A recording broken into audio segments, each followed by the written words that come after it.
bukol sa matres. May anak man mga ovarian cyst.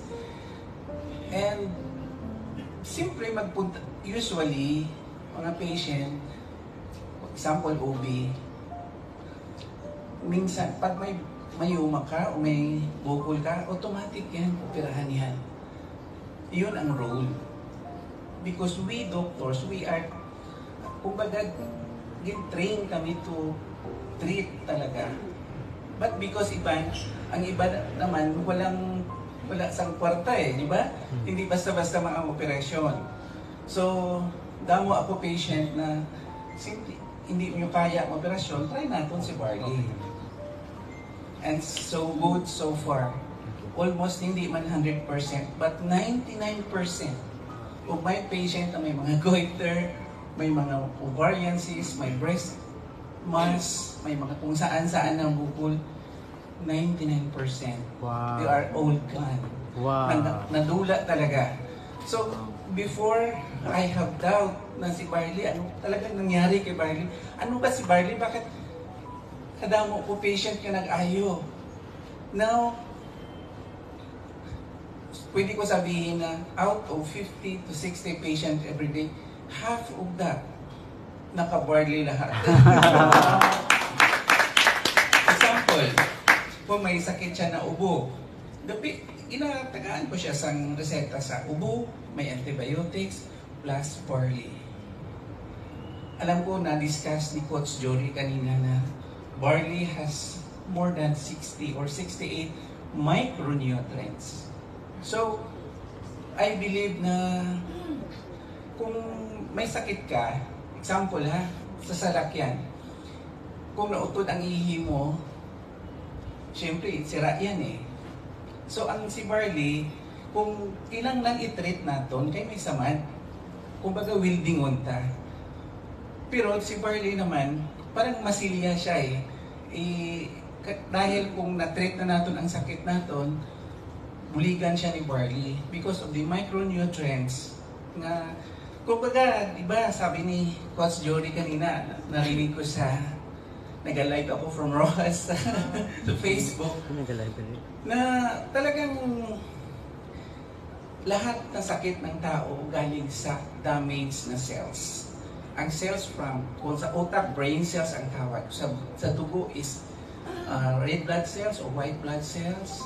Sa liver, ang tawag dyan, liver cells. So parang isa kakain na kamatis. Magnilagyan mo ng isang bulok na kamatis, makahawa yan. So nagabuo siya ng isang sakit. But the micronutrients, it will, kumbaga, ang ginagawa niya, parang gine-repair niya yung mga damaged cells. Kung ang sakit natin ang galing sa cells, i-repair niya yung cells.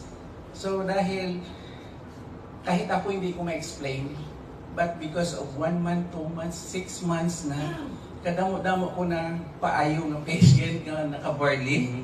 So now, siguro malapit na 100% ko ng patient naka-Barley lahat.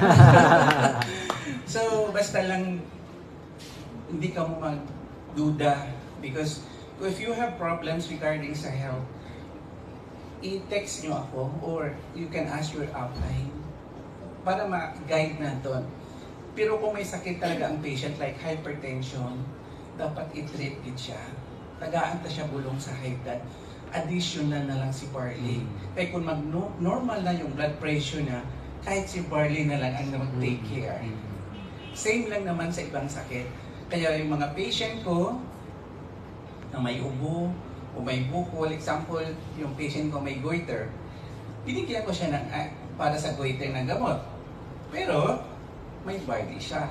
Sabi niya, Dok, nung una, 2-3 years na ako nag-take sa goiter ko, hindi nagkupos ang bukol. Pero dahil sa Barley, dinagdagan ko lang siya ng Barley. Ngayon, wala na siya bukol. Wow. So, talagang amazing talaga si Barley. So, that's why nagtinguhagit ako nagkanto diri Subong kahit late ako. Kaya, I promise, kahit late ako, pero nakaabot man, no? Yes! Better late than never. Yes! So, dahil dyan, sige, ako na lang magbayad sa pagkain natin yan. Ano natin ba daw, no? Para inahan natin siya. Para... So, what if next month, gawin na natin regular? Yes! Baka tumapag na niya, ako bahala sa pagkaon niyo. So, para everybody happy. So, thank you so much for sa mga mentor natin. Ha? Gusto ko i-share sa inyo na pirmigit, always gid na yes, mentor tayo. Yes. Kasi mga mentor natin, alam na nila.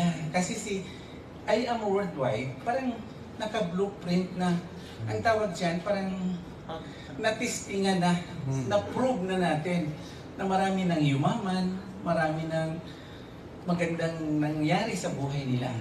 So ngayon, yung mga mentor natin, kumbaga, kahit ako doktora, hindi nyo isipin na doktor ako ngayon.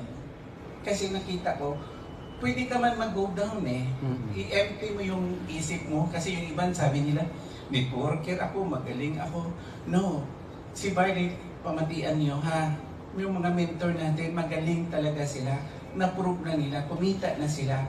So, kung baga i-follow na lang natin sila, do not contradict sa mga mentor. Kasi ang mga mentor natin, alam na nila yung best para sa atin. So, ginaguide nila kita. So, do not, kung baga, nung una sa panahon nila, rough pa yung road. Ngayon, pinong-pino na. So, madali na lang sa atin kung i-follow natin sila. So, gani, every time talita yung mentor nyo, may guide sa inyo, gusto lang nila tulungan kayo.